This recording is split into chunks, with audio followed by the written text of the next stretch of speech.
Hello बच्चों आज हम जो है जो जेईई मेंस का पेपर हुआ है 2025 का जो है उसको हम डिस्कस करेंगे। बच्चों देखोगे ना क्वेश्चन जो आ रहे हैं बहुत ही इजी आ रहे हैं, मतलब ऐसा कर सकते हो कि इजी टू मॉडरेट आ रहा है, बहुत ऐसा नहीं कि टफ क्वेश्चंस आ रहे हैं। अगर 25 क्वेश्चन जैसे मान लो कि फिजिक्स के हैं तो अगर तुम इजी क्वेश्चन फाइंड आउट करके करना चाहोगे तो 12 से 15 क्वेश्चन आसानी से कर सकते हो, और थोड़ा सा एफर्ट डालोगे तो कम से कम 20-22 के आसपास जाओगे।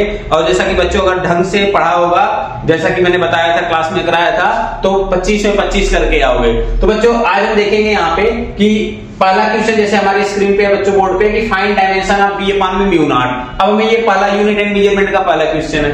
अब जैसे देखो बच्चों जो ये यूनिट एंड मेजरमेंट का पहला क्वेश्चन है कितना आसान क्वेश्चन पूछा है। अब अगर तुम क्या करोगे बी और म्यू दोनों का हमें पूछा है तो तुम्हारे पास कुछ ऐसा सिंपल सा फार्मूला सोचो जिससे कि इसका डायमेंशन निकल सके। अब तुम्हें याद होगा बच्चों कि सोलेनोइड का जो फार्मूला था मैग्नेटिक फील्ड का वो कितना होता है, बी इक्वल टू कितना होता है बच्चों म्यू नॉट एन इनटू कितना आई, ये होता है। अब हम यहां से अगर बी अपान में म्यू नॉट कर लें बच्चों तो हमें क्या मिल जाएगा एन इंटू आई। अगर इसका डायमेंशन पूछ रहा है जो बच्चों एन होता है ये क्या होता है number of turns per unit length होता है, तो यहां से बी अपान में जो म्यू नॉट होगा ये हो जाएगा बच्चों कितना एन अपान में एल इंटू कितना आई। अब देखो आई क्या है करंट है, अगर इसका डायमेंशन निकालना है बी अपान में किसका बच्चों म्यू नॉट का, तो एन नंबर ऑफ टर्न्स है तो ये कांस्टेंट है, आई है तो एम्पियर है, यहाँ पे क्या है लेंथ है, तो इसका डायमेंशन कितना हो जाएगा बच्चों ए एल पावर -1, ये तुम्हारा करेक्ट ऑप्शन होगा। तो ऐसे ही हम दूसरा क्वेश्चन देखेंगे बच्चों देखो जैसे ये दूसरा क्वेश्चन, अब ये दूसरा क्वेश्चन आप देखोगे ये दूसरा क्वेश्चन किसका पूछ रहा है कि solid sphere of mass m radius r exerts force F on a point mass, now a concentric spherical mass m/7 is removed, then what is the new force। बच्चों ये क्वेश्चन इस टाइप का question class में कराया हूं बच्चों, notes खोल के देखोगे तो मिल जाएगा। यहाँ पे कह रहा है कि एक हमारा स्फीयर है जिसका मास कितना है m है। अब यहां से बच्चों यहाँ पे क्या कर रहा है फोर्स लग रहा है, force F on A point mass m, force की डायरेक्शन इधर होगी बच्चों क्योंकि ग्रेविटेशनल फोर्स है हमेशा क्या होता है अट्रैक्टिव होता है। अब क्या रहा है कि यहाँ पे फोर्स अगर देखोगे तो कितना हो जाएगा जी एम एम अपान कितना बच्चों आर स्क्वायर, इस डिस्टेंस को हम क्या ले लेते हैं आर ले लेते हैं। अब ये कहा क्या रहे देखो कंसेंट्रिक स्फेरिकल मास m/7, यहां से अगर एक हम m/7 का कंसेंट्रिक मास रिमूव कर दिए, अब रिमूव पार्ट हो गया तो हमारे पास बचा कितना बच्चों ये वाला पार्ट बचेगा। अब कह रहा है कि सेम पॉइंट पे हमें फोर्स निकालना है, तो यहाँ पे ये फोर्स मान लो हमने कितना निकाल लिया एफ डैश निकाल लिया। अब एफ डैश ये कितना होगा, अब बच्चों यहाँ पे जब मास ये हमारा कितना था m था तो यहाँ पे तो मास कम होगा, कितना रिमूव किया है कंसेंट्रिक स्फेरिकल m/7 रिमूव कर दिया है, तो यहाँ से देखोगे बच्चों m माइनस m/7 होगा तो ये कितना हो जाएगा बच्चों 7 6 m बाई कितना हो जाएगा 7 हो जाएगा, ये मान लो कितना हो जाएगा m डैश हो जाएगा m डैश। तो यहाँ से बच्चों g m dash m upon में कितना r स्क्वायर, तो यहाँ पे ये r डिस्टेंस है, तो जो f डैश होगा बच्चों g यहाँ पे जी हो गया और m डैश की वैल्यू रखोगे कितना 6 mm अपान में 7 इंटू कितना r स्क्वायर। अब यहाँ पे देखो बच्चों यहाँ पे देखोगे तो f डैश अपान में f करोगे तो कितना हो जाएगा 6g capital M small m upon में कितना r square divide by 7 upon में कितना बच्चों g capital M small m by कितना r स्क्वायर, ये पूरा वैल्यू इससे कट जाएगा तो f dash is equal to आ जाएगा 6f अपान कितना 7। तो यहाँ पे आप देख रहे हो कि हमारा बी आंसर क्या है करेक्ट है। तो इस तरीके के बच्चों बहुत इजी ही क्वेश्चंस आया है, ठीक है। तो अब हम अगला क्वेश्चंस देखेंगे बच्चों, जैसा कि आप तीसरा क्वेश्चन बोर्ड पे देख रहे हो बच्चों, ये क्वेश्चन किसका है फ्लूइड का है, 11th का जो टॉपिक है। और बच्चों यहाँ पे क्या कर रहा है कि 2 drops of radiate 2 centimetre and 8 centimetre और in contact, then what is the radius of common surface. जैसा देखोगे बच्चों कि दो अलग अलग ड्रॉप्स है, ठीक है, दो अलग अलग ड्रॉप्स है, जब ये मैच करेंगे तो कुछ इस तरीके से कॉमन सरफेस एक निकल के आएगा। तो कॉमन सरफेस का जो पूछ रहा है कि जो कॉमन सरफेस होगा उसका रेडियस कितना होगा। तो बच्चों जैसा कि आप यहाँ पे देखोगे P एक्सेस प्रेशर देखोगे, क्या देखोगे बच्चों excess pressure, net excess pressure कितना होगा बच्चों होगा P1 एक्सेस माइनस कितना बच्चों P2 एक्सेस। अब यहाँ पे देखोगे बच्चों 4t बाई कितना हो जाएगा R equivalent is equal to कितना 4t अपान कितना R1 माइनस कितना 4t अपान कितना R2। तो यहाँ से देखोगे बच्चों टी क्या है, सरफेस टेंशन है, इसको कॉमन लेके काट देंगे तो यहाँ पे बचेगा कितना बच्चों, जरा देखो ये बचेगा 1 में R इक्विवेलेंट इक्वल टू कितना 1 में R1 माइनस कितना 1 में R2। अगर यहाँ पे R1 को बच्चों जो है 2 ले लो और R2 को कितना ले लो 8 ले लो, तो 1/2 माइनस 1/8, तो इसको सॉल्व करोगे तो बच्चों कितना हो जाएगा 8 माइनस 2 अपान में कितना बच्चों 16, क्रॉस मल्टीप्लाई कर लो तो यहाँ पे कितना बच्चों बचा, ये 6 अपान में कितना 16, तो यहाँ से 2 से काटोगे 2 3 जा 6, 2 8 जा 16, तो R इक्विवेलेंट जो आ जाएगा बच्चों कितना आ जाएगा 8 अपान में कितना 3 सेंटीमीटर। अब यहाँ पे देखो ये पहला वाला आंसर सही है। तो इस तरीके से बच्चों अब तुम्हें क्या होना चाहिए बच्चों, अगर ये पूरा प्रोसेस में क्या होता है ना कि कुछ फार्मूले तुम्हें याद रखने होंगे, या तो इस तरीके से करो या तुम्हें ये वाला फार्मूला याद होना चाहिए कि जो R इक्विवेलेंट होगा रेडियस जो कॉमन रेशियो कॉमन रेडियस जो होगा वो कितना होगा उसका फार्मूला याद होना चाहिए। तो इस तरीके से क्वेश्चन होगा। अब बच्चों हम अगले क्वेश्चन को देखेंगे बच्चों, जैसा कि क्वेश्चन नंबर हम 4 अब देखेंगे। अब यहाँ पे क्या कर रहा है, ये देखो क्वेश्चन किसका है बच्चों, ये हमारा आर्गन पाइप से क्वेश्चन है, किससे है आर्गन पाइप से है। तो कह रहा है कि 7th harmonic of a closed organ pipe has same frequency as that of 4th harmonic of an O O P. Open organ pipe का जो 4th हार्मोनिक है वो 7th harmonic of closed organ pipe है। बच्चों हार्मोनिक का मतलब जैसे है कि फर्स्ट हार्मोनिक सेकंड हार्मोनिक, जो हार्मोनिक का मतलब होता है वो integral multiple of fundamental frequency के होता है। तो यहाँ पे कह रहा है 7th harmonic of closed organ pipe. तो बच्चों 7th harmonic of closed organ pipe का मतलब ये हो गया कि जो 7th है, यहाँ पे देखोगे क्या कर रहा है क्लोज्ड आर्गन पाइप का V अपान कितना 4LC।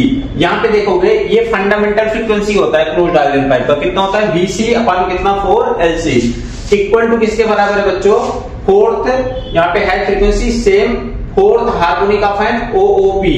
4th हार्मोनिक मतलब 4 इंटू कितना हो जाएगा VO अपान कितना हो जाएगा बच्चों 2LO। अब यहाँ पे एक चीज जरा देखना कि तुम्हारा जो ये फंडामेंटल फ्रीक्वेंसी है किसका ओपन आर्गन पाइप का, और ये फंडामेंटल फ्रीक्वेंसी है किसका क्लोज्ड आर्गन पाइप का। If two different gases with same bulk modulus with ratio of density 1/3, मतलब कि जो रेशियो ऑफ डेंसिटी दे रखा है क्लोज्ड अपान में ओपन का वो कितना दे रखा है बच्चों 1/3। बल्क मॉडुलस दोनों का क्या है सेम है। अब यहां से हमसे कह रहा है कि लेंथ ऑफ सीओपी 10 सेंटीमीटर, हमें एलसी दिया हुआ कितना 10, find the length of open organ pipe मतलब कि एलओ पूछ रहा है। तो बच्चों कुछ नहीं करना है, एक चीज जरा देखो, जो वेलोसिटी ऑफ साउंड होता है गैसेस के लिए वो कितना होता है बी अपान में रो। बी क्या होता है बच्चों बल्क मॉडुलस होता है। अब यहाँ पे कह रहे हैं कि बल्क मॉडुलस क्या है सेम है, लेकिन डेंसिटी का जो रेशियो है वो कितना है 1/3 है। तो यहाँ से जरा देखोगे बच्चों, तो यहाँ से तुम्हें मिल जाएगा कितना, इधर देखो जैसे हमने VC अपान में अगर VO किया मतलब क्लोज्ड आर्गन पाइप में जो वेलोसिटी है साउंड की और जो ओपन आर्गन पाइप में है तो वो कितना आ जाएगा बच्चों, आ जाएगा रो ओ अपान कितना रो सी, क्योंकि इनवर्सली प्रोपोर्शनल है। अब यहाँ पे एक चीज जरा देखो बच्चों, ये जो वैल्यू आई है हमारे पास रो सी अपान में रो नॉट कितना है बच्चों 1/3 है, तो रो नॉट अपान में रो 3 कितना हो जाएगा बच्चों, ये 1/3 कर दोगे तो ये √3 अपान कितना हो जाएगा 1 हो जाएगा। तो इसका मतलब कितना आ जाएगा ये √3 हो जाएगा। अब एक चीज जरा देखो यहाँ पे रखो, यहाँ से हमें क्या निकालना है LO, तो ये हो जाएगा बच्चों 7 VC अपान कितना 4LC, ये 4 आके यहाँ पे डिवाइड करेगा इक्वल टू कितना हो जाएगा VO अपान कितना LO, और ये 2 यहाँ पे हो जाएगा, यहाँ पे ये जो 2 मल्टीप्लाई कर रहा है यहाँ पे जाके क्या कर देगा, यहाँ पे जो डिनोमिनेटर में मल्टीप्लाई कर रहा है न्यूमरेटर में जाके कर देगा। अब देखो यहाँ से काटोगे 2 गुना 4 तो कितना आ गया 7 VC अपान कितना 8LC इक्वल टू कितना VO अपान कितना LO। तो यहां से LO हमें पता करना है, तो LO इक्वल टू कितना हो जाएगा 8 VOLC अपान कितना 7 VC। अब जरा देखना एक चीज, हमारे पास जो रेशियो दिया गया है VC अपान VO है, तो यहाँ पे आगे देखो तो LO जो आ गया वो आ गया कितना 8LC अपान कितना 7 इंटू कितना बच्चों VO अपान कितना VC। VC upon V not कितना है √3 है, तो V नॉट अपान में VC कितना हो जाएगा 1/√3 हो जाएगा। तो यहां से हो जाएगा कितना 80LC अपान 7 इंटू कितना √3 हो जाएगा, इसकी वैल्यू कितना आ जाएगा 1/√3। तो यहाँ पे रख दिया। LC कितना दिया बच्चों 10 सेंटीमीटर दिया है, तो 8 इंटू 10 अपान कितना 7√3, तो कितना हो जाएगा 80 अपान कितना 7√3। तो ये हमारा क्या हो जाएगा length of open organ pipe. तो हमारा यहाँ पे देखो आंसर मैच कराओगे तो पहला आंसर क्या है बच्चों करेक्ट है। अब बच्चों देखो यहाँ पे क्या है ना कि क्वेश्चंस में थोड़ा वेरिएशन कर सकता है, close organ pipe, fundamental organ pipe, तो दो तीन चीजें याद रखनी होगी कि क्लोज आर्गन पाइप और ओपन आर्गन पाइप की फंडामेंटल फ्रीक्वेंसी याद रखनी होगी। अगर क्वेश्चन से नेक्स्ट किसी दूसरे शिफ्ट में अगर वेरिएशन सब क्वेश्चन यहाँ पे कर रहा है तो तुम्हें वहां पे एंटी नोड नोड की पोजीशन कहां पे बनेगी, ये सारी चीजें आपको ध्यान रखना होगा। क्वेश्चन बहुत ही इजी आ रहा है, बस इसमें थोड़ा सा तुम्हें कैलकुलेशन का दिक्कत ना हो बस, क्योंकि बच्चे क्या करते हैं क्वेश्चन आ रहा होता है लेकिन मिस्टेक कहां पे कर देते हैं कैलकुलेशन में। जैसे यहाँ पे देखोगे VC अपॉन VO है, यहाँ पे VC अपॉन VO है, जब यहाँ पे वैल्यू हमें पुट करना था V0 अपॉन VC पुट करना था, जो नॉर्मली बच्चे गलती करते हैं √3 ही पुट कर देते हैं क्योंकि यहाँ पे रेशियो क्या हो उलट जा रहा है यहाँ पे। तो इन चीजों का ध्यान रखना। बाकी क्वेश्चन बहुत अच्छा है बच्चों। अब हम देखते हैं अगला क्वेश्चन। बच्चों जैसा कि अब ये क्वेश्चन देखो, ये क्वेश्चन किसका है बच्चों, सेमीकंडक्टर का, लॉजिक गेट का है। यहाँ पे पूछ रहा है कि बच्चों की ये कौन सा जो है कि फॉरवर्ड बायस में है, कौन सा डायोड इन चारों ऑप्शन में कौन सा फॉरवर्ड बायस में है। बच्चों फॉरवर्ड बायस के लिए मैंने क्या बताया था कि Vp माइनस Vn अगर तुम्हारा क्या है पॉजिटिव आ रहा है तो किस में होगा, फॉरवर्ड बायस में होगा। मैंने बताया था कि Vp माइनस Vn अगर निगेटिव आ रहा है तो वो क्या होगा, रिवर्स बायस में होगा। अगर Vp minus Vn equal to 0 आ रहा है तो भैया नो बायस होगा। बताया था नहीं बताया था। तो अब यहाँ पे देखो कि यहाँ पे इसके लिए देखोगे कि ये कितना है, ये Vp है, ये कितना है Vn है, क्योंकि ये P टर्मिनल है, ये N टर्मिनल है। यहाँ पे Vp कितना है बच्चों, -3 है, यहाँ पे Vn कितना है, -1 है। यहाँ पे Vp कितना है बच्चों, 0 है, ग्राउंड किया है, ये कितना हो गया, Vn हो गया। यहाँ पे Vp है, ठीक है, और ये Vp कितना है, -10 है, यहाँ पे Vn कितना है, -15 है। अब से पहले वाले में देखो 2 माइनस 4 कितना होगा, -2 आएगा, तो इसका मतलब माइनस हो गया, तो ये क्या हो गया, रिवर्स बायस में हो गया, तो ये हमारा करेक्ट ऑप्शन नहीं है। यहाँ पे देखो -3 -1 तो कितना आ जाएगा बच्चों, -1 तो -2 आ जाएगा, -1 + 1 -3 तो -2 आ जाएगा। इसका मतलब ये भी किसमें है, रिवर्स बायस में, ये भी किसमें है, रिवर्स बायस में है। अब यहाँ पे देखो बच्चों, यहाँ पे देखो 0 -15 तो कितना आ गया, +15 आ गया। तो ये किसमें है तुम्हारा बच्चों, फॉरवर्ड बायस में है, ठीक है। अब यहाँ पे देख लो, वैसे तो तुम्हारा आंसर यही सही होगा, सी वाला, लेकिन एक बार इसको भी देख लो, इस चौथे के लिए -10 -15 तो यहाँ पे कितना हो जाएगा बच्चों, -5 आ जाएगा। तो इसका मतलब ये भी किसमें हो जाएगा, रिवर्स बायस में होगा। तो ये आपका ऑप्शन नंबर सी क्या है, करेक्ट है। वेरी इजी क्वेश्चन है बच्चों, ठीक है। तो हम अगला क्वेश्चन हम देखते हैं बच्चों। अब देखिए ये क्वेश्चन किसका है बच्चों, ये क्वेश्चन है सर्कुलर मोशन का, ठीक है। क्या कर रहा है जरा ध्यान से पढ़ो। A bob of mass m is suspended at a point O by a light string of length L left to perform vertical circular motion. बच्चों यहाँ पे क्या रहना है, एक स्ट्रिंग है जिसकी लेंथ कितनी है बच्चों, L है, पॉइंट O से क्या किया जा रहा है, सस्पेंड किया गया, और इस स्ट्रिंग की मास को क्या लिया है, लाइट मास है, मतलब बहुत हल्का मास है। Perform vertical circular motion as shown in the figure initially by applying horizontal velocity v0 at point A। यहाँ पे बच्चों जो v0 होगा वो कितना होगा, हम ले लेंगे √अंडर कितना 5gl, क्योंकि तभी ये सर्किल कंप्लीट करेगा, अदरवाइज कहां से नहीं करेगा, ठीक है। तो मिनिमम वेलोसिटी इतनी होनी चाहिए। अब यहाँ पे देखो क्या कर रहा है, the string becomes slack when the Bob reaches at the point D। जब बच्चों यहाँ पे पहुंचेगा तो स्ट्रिंग में स्लैक आएगा, क्या आएगा, स्लैक। स्लैक मींस क्या होता है कि जैसे आप देखोगे जब यहाँ से कोई रस्सी नीचे से चलती है ऊपर की तरफ आती है तो हल्का सा क्या होगा, वहां पे ढीला पड़ जाएगा, मतलब कि यहाँ पे स्ट्रिंग पे स्लैक होने का मतलब है कि पॉइंट T पे टेंशन क्या हो रहा है, स्ट्रिंग में 0 हो रहा है। तो अब बच्चों जैसे देखो हमें क्या कर रहा है, the ratio of kinetic energy of bob at point B and C। Point B पे जब पार्टिकल पहुंचा होगा उस टाइम पे उसकी कितनी एनर्जी रही होगी, तो यहाँ पे मान लेते हैं वेलोसिटी कितना होगा, vb, और जब C पे पहुंचा होगा तो इसकी वेलोसिटी मान लेते हैं कितना बच्चों होगा, vc। तो हमसे पूछ रहा है कि काइनेटिक एनर्जी का रेशियो बताना है at point B and at point C। तो इससे पहले बच्चों ये यहाँ पे देखो kinetic energy at point B अपान कितना बच्चों, kinetic energy at point C। Kinetic energy कितना हो जाएगा, ½ mvb² अपान में बच्चों कितना, ½ mvc²। तो 1/2m से कैंसिल हो जाएगा बच्चों। तो काइनेटिक एनर्जी एट B अपान में कितना, kinetic energy at C equal to कितना हो जाएगा, vb² अपान कितना बच्चों, vc²। अब ये फार्मूला यहाँ पे देखो बच्चों, लगाने का तो आप लगा सकते हो थ्योरम वगैरह जो है यहाँ पे वर्क कंजर्वेशन ऑफ एनर्जी वगैरह, लेकिन वो सब करने की जरूरत नहीं है। एक जनरल फार्मूला है कि वेलोसिटी एट एनी पॉइंट का, ठीक है। यहाँ पे देखो वेलोसिटी एट एनी पॉइंट किसी एक जनरल पॉइंट पे अगर वेलोसिटी का फार्मूला देखते हो तो ये होता है बच्चों root under u square minus 2gl1 minus कितना बच्चों cos थीटा। जब vb पे निकालोगे बच्चों तो इनिशियल वेलोसिटी कितना है रूट अंडर 5gl का स्क्वायर कर दोगे तो 5gl माइनस कितना 2gl1 माइनस कितना बच्चों cos थीटा। थीटा कितना है बच्चों जब पॉइंट बी पे पार्टिकल पहुंचा था तो cos 60 की वैल्यू कितना होता है बच्चों 1/2 होता है। cos 60 कितना होता है 1/2। तो यहाँ पे देखोगे तो कितना हो जाएगा बच्चों 5gl माइनस कितना 2gl1 माइनस 1/2 का मतलब कितना 1/2 और ये 2 इससे कैंसिल हो जाएगा तो बचेगा कितना बच्चों vb इक्वल टू कितना root under 4gl। Root under 4gl का मतलब यहाँ पे देखोगे बच्चों ये हमें जो बचेगा ये बचेगा कितना रूट अंडर कितना 5gl माइनस कितना 2gl यहाँ से 2 से gl कैंसिल हो गया बचेगा कितना बच्चों रूट अंडर कितना 4gl। अब यहाँ पे जरा देखो रूट अंडर 4gl बचा है तो ये vb है तो vb स्क्वायर अगर करोगे तो कितना बच जाएगा बच्चों 4gl बच जाएगा। ठीक है। अब इसी तरीके से हम बच्चों क्या निकाल लेंगे वेलोसिटी एट पॉइंट सी निकाल लेंगे।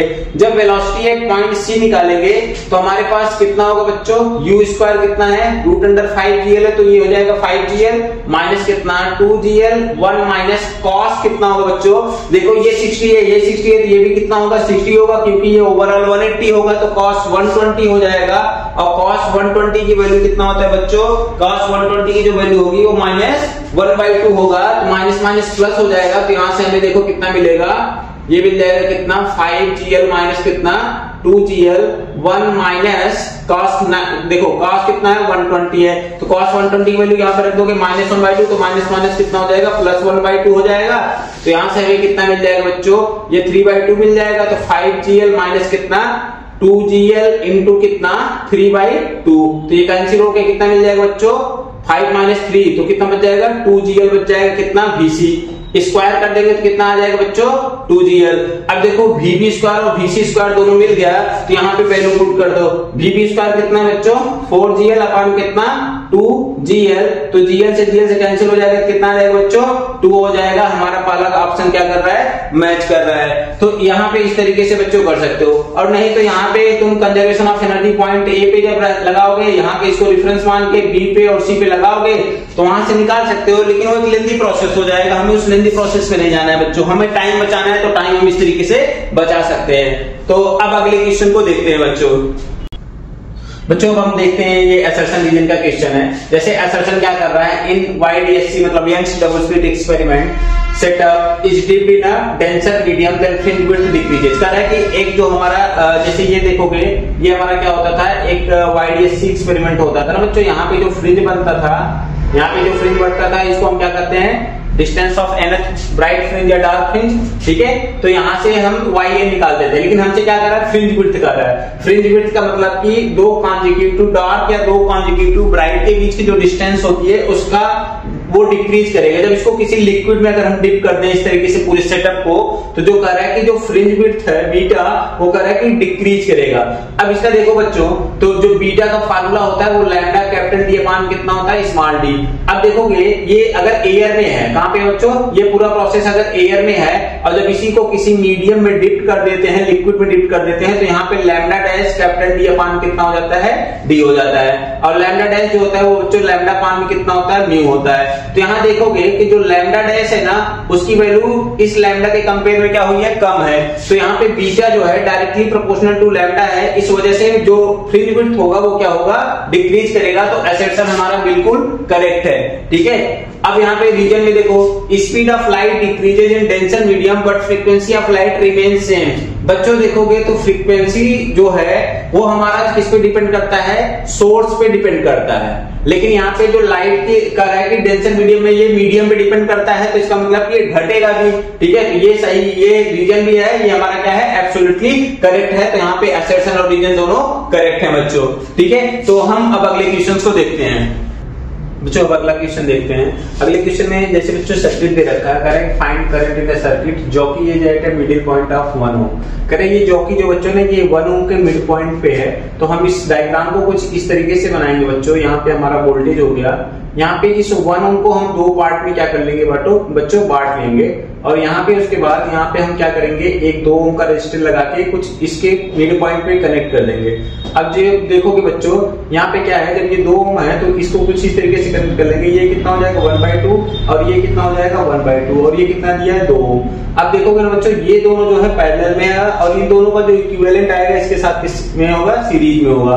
तो यहाँ पे जरा देखो, अगर इन दोनों का जो इक्विवेलेंट हम निकालेंगे तो 1/r डैश इक्वल कितना 1/2 प्लस कितना 1/2, तो हो जाएगा कितना 2 प्लस कितना 1/2, तो ये हो जाएगा बच्चों कितना 2 2 जा 4 1 5/2, तो यहाँ से 1/r डैश आ जाएगा, तो r डैश इक्वल कितना आ जाएगा बच्चों 2/5।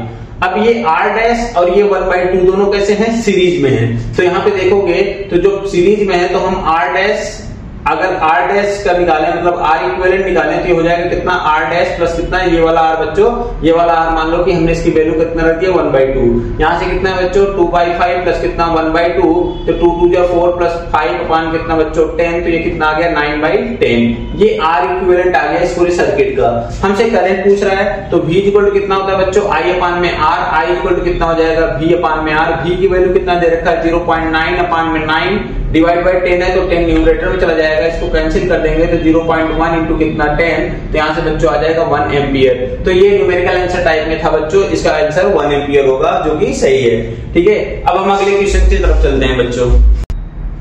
अब ये क्वेश्चन देखो, ये क्वेश्चन आपका किससे है, करंट पूछ रहा है कि ग्राफ पूछ रहा है कि किसमें से किसका ग्राफ सही होगा। रेसिस्टिविटी है बच्चों, यहाँ पे रेसिस्टिविटी रो और टेम्परेचर कितना है बच्चों T।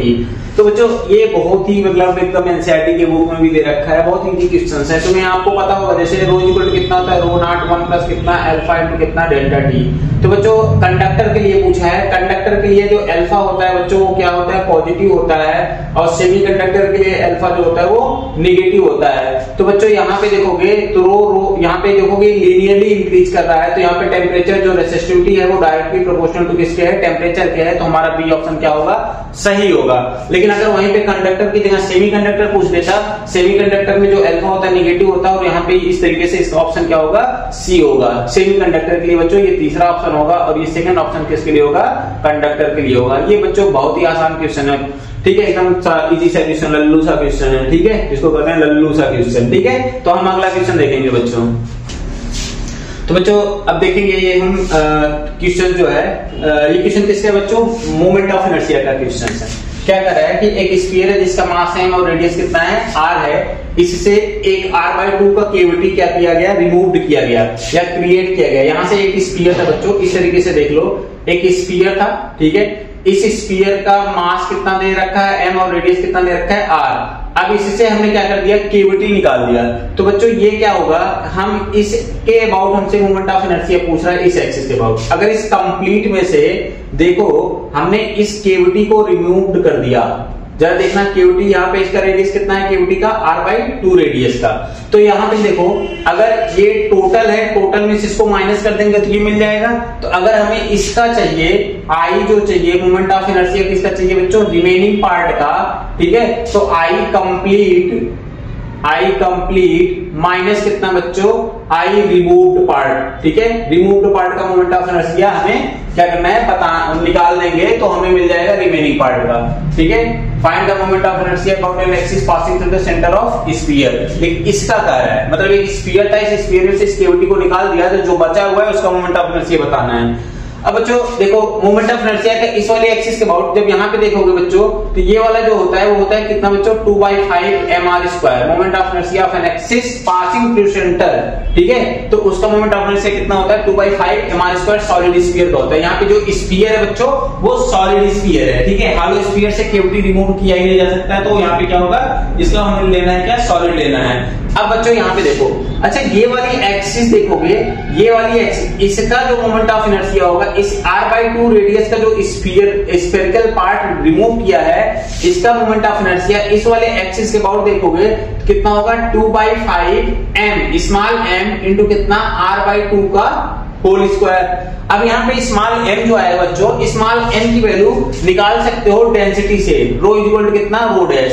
अब इनिशियली स्फीयर था तो स्फीयर का मास अपान कितना, 4/3 पाई r क्यूब। और यहाँ पे देखोगे अगर जो पार्ट रिमूव कर दिया तो यहाँ पे हम मान लेते हैं कि इसका मास कितना हो गया, m हो गया जो रिमूव पार्ट है। इसका डेंसिटी वॉल्यूम कितना होगा बच्चों, 4/3 पाई इंटू कितना r/2 का होल क्यूब। तो 4/3 पाई कैंसिल हो जाएगा, ये दो ऊपर जाएगा तो यहाँ पे देखोगे बच्चों तो जो मिलेगा m इक्वल टू m अपान कितना m इंटू 8m मिल जाएगा। ये दो का क्यूब ऊपर जाएगा तो 8 हो जाएगा, r क्यूब से कैंसिल हो जाएगा तो यहाँ से m इक्वल टू कितना हो जाएगा बच्चों, कैपिटल m/8। मतलब कैपिटल m/8 जो रिमूव्ड पार्ट है उसका मास है। अब अगर इसके अबाउट हम यहाँ पे बच्चों इसके अबाउट अगर हमें मोमेंट ऑफ इनर्शिया निकालना है, नहीं इसके अबाउट नहीं, क्यों, क्योंकि जब इस पार्ट को यहां से निकाला गया इसको यहाँ पे ले जाके रखेंगे तो हमें ये मिल जाएगा।